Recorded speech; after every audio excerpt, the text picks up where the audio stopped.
In today's video, I'm going to teach you how to auto-size your canvas in Draw.io with a single keyboard shortcut. If you've ever exported a diagram and noticed a lot of extra blank space around it, or had to manually tweak page margins to fit everything just right, this is going to save you time.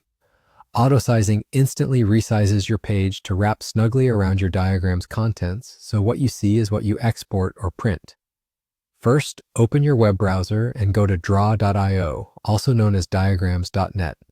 When the site loads, you may see a quick setup screen asking where to store your files. Choose your preferred option, then either open an existing diagram or start with a blank canvas. Give the page a moment to finish loading and make sure the editor is active by clicking once on the canvas so your keyboard shortcuts are recognized. Now for the shortcut that does the magic. Press Ctrl plus Shift plus Y on your keyboard. If you're on a Mac, use Command plus Shift plus Y. The moment you press it, Draw.io will adjust the page size to fit everything in your diagram. You won't lose any content. Autosize simply trims the page boundaries so there's no unnecessary empty space around your shapes.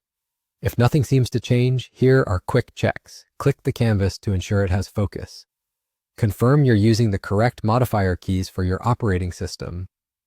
If your diagram includes shapes or connectors placed far off to the side, even hidden items or small markers, Autosize will include them, which may make the page larger than expected. In that case, drag any stray objects back into view, then press the shortcut again. And remember, if you don't like the result, you can always press Ctrl or Command plus Z to undo.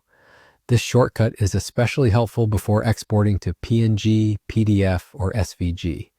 By auto-sizing first, your output looks clean, centered, and efficient, and you avoid those large white borders that make documents look unpolished. It also helps when sharing or embedding diagrams, because viewers see only what matters. Once you've auto-sized and you're happy with the layout, it's a good idea to save your file so the page size is preserved. That way, the next time you open it, you're ready to export or continue editing without additional formatting. And that's it, you're done. Go to draw.io, hit Ctrl plus Shift plus Y, and your diagram is perfectly sized in a second. Thanks for watching, and if this helps streamline your workflow, try making auto-size a habit before every export.